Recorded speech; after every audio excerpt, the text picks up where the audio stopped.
வைகை ஆற்றை காவிரி ஆறு வாழ்த்துகிற விழா. கள்ளழகர் சீமையில் கண்பிடித்த சொல்லழகர் சென்ற இடமெல்லாம் சிரிப்பாக வாழ்கிற செந்தமிழ் நாவலர். சின்னத்திரை, வண்ணத்திரை, செல்போன் திரை என்று முத்திரைகளிலும் முத்திரை பதித்தவர் இவர். சிரிப்பு என்னும் பல்கலைக்கழகத்திற்கு இவர்தான் வீசி, வகுப்பறை தொடங்கி வாட்ஸ்அப் வரை இவர் நகைச்சுவை கேட்டால் கவலையெல்லாம் தூசி. நகை கடைக்கும் நகைச்சுவைக்கும் என்ன வேறுபாடு தெரியுமா? சேதாரங்களை கழித்து பொன் நகைகளை உருவாக்கும் நகைக்கடை, மனதில் உள்ள சேதாரங்களை கழித்து புன்னகைகளை உருவாக்கும் நகைச்சுவை.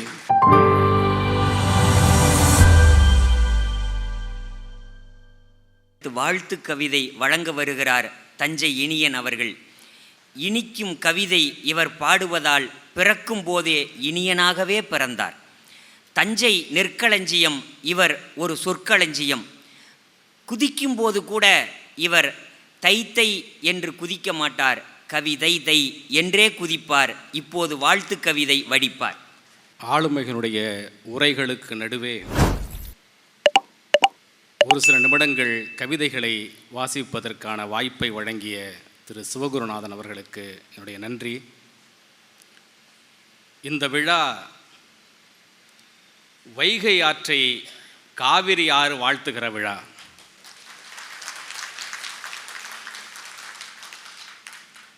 கள்ளழகர் சீமையில் கண்விழித்த சொல்லழகர்.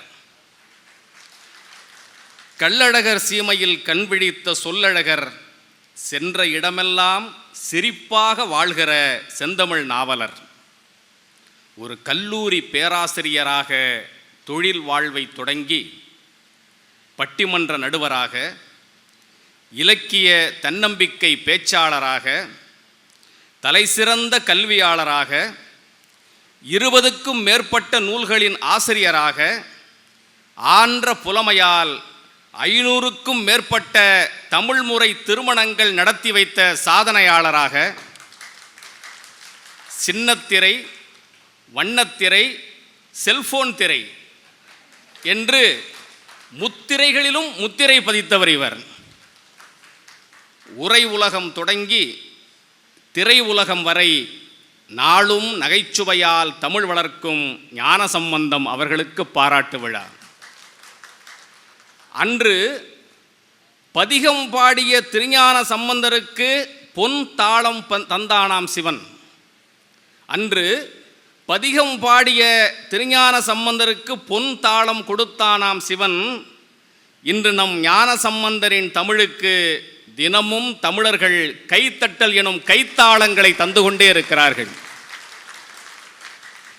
அன்று அந்த ஞான சம்பந்தரை பாராட்டி பரிசளித்தது திருவிளையாடல் சிவா. அன்று அந்த ஞான சம்பந்தரை பாராட்டி பரிசளித்தது திருவிளையாடல் சிவா. இன்று நம் ஞான சம்பந்தரை பாராட்டி பரிசளிக்க வந்திருக்கிறார் திராவிடம் தந்த சிவா. நாடாளுமன்றத்தை தன் ஆளும் மன்றமாக ஆக்கியவர். உயர்த்தி படிக்கும் புத்தகங்களே நம்மை உயர்த்தி பிடிக்கும். உயர்த்தி படிக்கும் புத்தகங்களே நம்மை உயர்த்தி பிடிக்கும் என்ற பொன்மொழிக்கு எடுத்துக்காட்டானவர் திருச்சி அண்ணன் சிவா அவர்கள். நாள் தவறாமல் வாசிக்கிறவர். நாள் தவறாமல் வாசிக்கிறவர். சிவா என்னும் அவர் பெயரையே திருப்பி போட்டால் வாசி என்றுதான் வரும். அண்ணனுக்கு என் அன்பு வணக்கம். வாழ்த்துரைக்க வந்துள்ள எங்கள் ஐயா, ஆழித்தேர் நடக்கும் ஆரூரிலிருந்து நகைச்சுவையால் ஜாலித்தேர் நடத்துகிற ஐயா. சிரிப்பு என்னும் பல்கலைக்கழகத்திற்கு இவர்தான் வீசி. சிரிப்பு என்னும் பல்கலைக்கழகத்திற்கு இவர்தான் வீசி, வகுப்பறை தொடங்கி வாட்ஸ்அப் வரை இவர் நகைச்சுவை கேட்டால் கவலையெல்லாம் தூசி. அடுத்து மொழியால் வென்ற நம் பேராசிரியரை வாழ்த்த வந்துள்ளார். மொழியால் வென்ற நம் பேராசிரியரை வாழ்த்த வந்துள்ளார் மொழியால் வென்ற கலைஞர் பாண்டியராஜன். அதாவது கேமராவுக்கு முன்னால் நடிக்கத் தெரியாமல் முழித்து நடையை கட்டியவர்கள் உண்டு. கேமராவுக்கு முன்னால் நடிக்கத் தெரியாமல் முழித்து நடையை கட்டியவர்கள் உண்டு. ஆனால் முழித்து கொண்டே நடித்து முழு வெற்றி பெற்றவர் திரு பாண்டியராஜன். இன்னொரு சிறப்பம்சம், தன் கைவந்த கலை படத்தில் நம் பேராசிரியரே நடிக்க வைத்தவர். உயரம் என்பது உருவமல்ல, உயரம் என்பது உருவமல்ல, உழைப்பின் சாதனை என்ற பாடம் படிக்க வைத்தவர். அடிக்கடி பொய் சொல்லி கார்களை இடிக்க வைத்தவர். அவருக்கு என் வணக்கம். அண்ணன் மாது அவர்கள், முன்னால் குழல் வைத்து மயக்குவான் அந்த ராதாகிருஷ்ணன், பின்னால் குழல் வைத்து மயக்குவான் இந்த ராதாகிருஷ்ணன் என்று எங்கள் ஐயா கவிமாமணி அப்துல் காதர் சொல்வதைப் போல பெருமைகள் படைத்த ஐயா ராதாகிருஷ்ணன் அவர்களின் பெருமகன். சாது மிரண்டால் காடு கொள்ளாது, சாது மிரண்டால் காடு கொள்ளாது, எங்கள் மாது மேடை ஏறினால் தமிழ் கேட்க நம் காதுகள் கொள்ளாது. அனைவருக்கும் அன்பு வணக்கம். சிரிப்பு என்பது, டாக்டர் சொன்னார்கள், சிரிப்பு என்பது மனித குலத்துக்கே உள்ள சிறப்பம்சம் என்கிறார்கள். ஏன், கவலைப்படுவதும் மனித குலத்துக்கே உள்ள சிறப்பம்சம்தான். மிருகங்கள் சிக்கிக்கொள்வது மனிதர்கள் வீசும் வலையில், மிருகங்கள் சிக்கிக்கொள்வது மனிதர்கள் வீசும் வலையில், மனிதன் தானே வீசி தானே சிக்கிக்கொள்வது கவலையில். அது பின்னல் வலை, இது இன்னல் வலை. நகைக்கடைக்கும் நகைச்சுவைக்கும் என்ன வேறுபாடு தெரியுமா? நகைக்கடைக்கும் நகைச்சுவைக்கும் என்ன வேறுபாடு தெரியுமா? சேதாரங்களை கழித்து பொன் நகைகளை உருவாக்கும் நகைக்கடை, மனதில் உள்ள சேதாரங்களை கழித்து புன்னகைகளை உருவாக்கும் நகைச்சுவை. சில கணங்கள் நம்மை சிரிக்க வைப்பதல்ல நகைச்சுவை, சில கணங்கள் நம்மை சிரிக்க வைப்பதல்ல நல்ல நகைச்சுவை, மனதில் உள்ள சில கணங்கள் குறைய நம்மை சிரிக்க வைப்பதுதான் நல்ல நகைச்சுவை. கவலைகளை மறந்து சிரி சிரி, சிரித்து கொண்டே இருந்தால் வியர்வை துளிகளும் உனக்கு விசிறி என்று இயங்கி வரும் தமிழ் கூறும் நல்லுலகத்தின் தனித்த ஆளுமை பேராசிரியர் முனைவர் கலைமாமணி குரு திரு கு ஞானசம்பந்தம் அவர்களை வாழ்த்துவோம் என்று சொல்லி, இல்லை ஒரு ஆஃப் தான் முடிஞ்சிருக்கு, வாழ்த்து மடலை வாசிக்கிறேன். அதாவது அவருக்கான வாழ்த்து மடலை எனக்கு எழுதுவதற்கான வாய்ப்பை திரு சிவகுருநாதன் அவர்கள் தந்தார்கள். நான் அவரிடத்தில் கேட்டேன், மரபு கவிதையில் எழுதுவதா புதுக்கவிதையில் எழுதுவதா என்று கேட்டேன். வேறு யாராவது இருந்திருந்தால் நீங்கள் இப்படி தான் எழுதுங்கள் என்று ஆணையிட்டார். ஆனால் அது உங்கள் விருப்பம் என்று எழுதினேன். ஏனென்றால் காலம் காலமாகவும் ஒரு வாழ்த்து மடல் நிலைக்க வேண்டுமென்றால் அதற்கு மரபுதான் சரியான வடிவம். அதனால் அவருக்காக ஒரு 10 அரிசீர் விருத்தங்களை நான் வடித்து சிவகுருநாதன் கையிலே ஒப்படைத்தேன். அதை இங்கே வாசித்து திருச்சி நகைச்சுவை மன்றத்தின் சார்பாக காலாகாலத்தில் நிற்கக்கூடிய ஒரு விருதை அவருக்கு இன்று வழங்க இருக்கிறார்கள். இப்பொழுது கவிதை. ஊரது சோழவந்தான், ஊரது சோழவந்தான், ஊர்களை ஆள வந்தான். பேரது முதலி மூவர் பேர்களில் ஒன்றை கொண்டான், பேரது முதலி மூவர் பேர்களில் ஒன்றை கொண்டான்.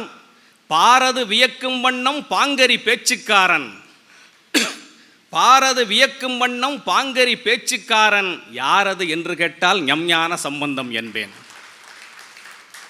பண்டிதர் கு குருநாதன் பண்புடை தந்தையாவார், பண்டிதர் கு குருநாதன் பண்புடை தந்தையாவார். பெண்டிராய் பிறந்த தெய்வ தாய் விசாலாட்சி ஆவார்.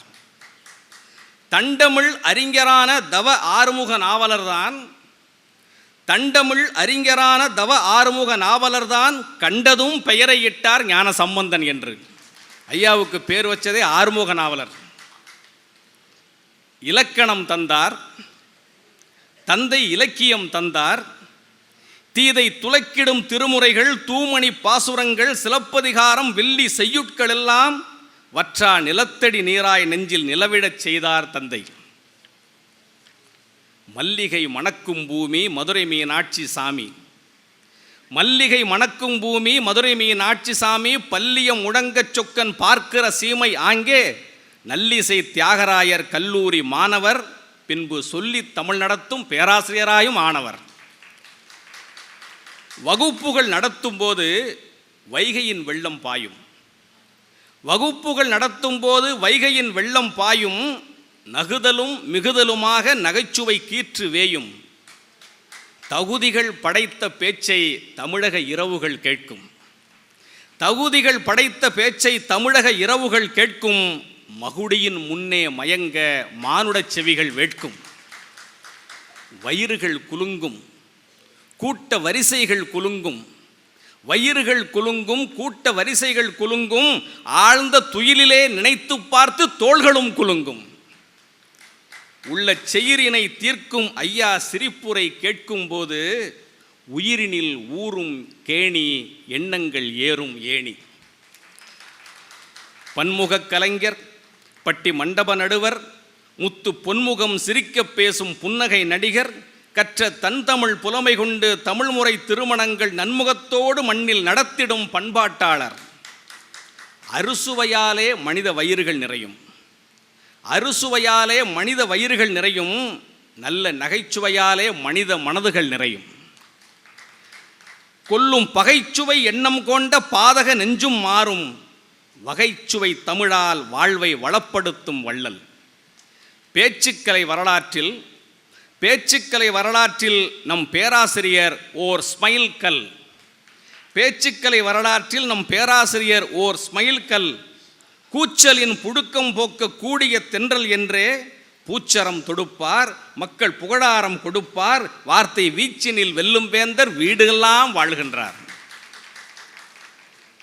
ஆயிரம் பூக்கள் பூக்கும் அதிசய கொடியே வாழ்க, ஆயிரம் பூக்கள் பூக்கும் அதிசய கொடியே வாழ்க, வாயிறங்கி வருகின்ற வார்த்தை நதியே வாழ்க, தாயினை அமுதாவோடு தன்களை சுற்றம் வாழ்க, தாயினை அமுதாவோடு தன்களை சுற்றம் வாழ்க, காவிரி தமிழால் வாழ்த்துகிறது திருச்சி நகைச்சுவை மன்றம் என்று சொல்லி அவருக்கு திருச்சி நகைச்சுவை மன்றம் உங்களுடைய அனைவருடைய முன்னிலையிலும் விகடத்தமிழ் வேந்தர் என்கிற விருதினை இங்கே வழங்கி, விகடத்தமிழ் வேந்தர் என்கிற விருதினை இங்கே வழங்கி நாம் அவரை வாழ்த்துகிறோம், வாழ்த்து பூக்களை தூவி வணங்குகிறோம். அவருக்கு உண்மையான பொன்னாடியை ஐயா திருவாரூர் சண்முகவடி அவர்கள் அணிவிப்பார்கள்.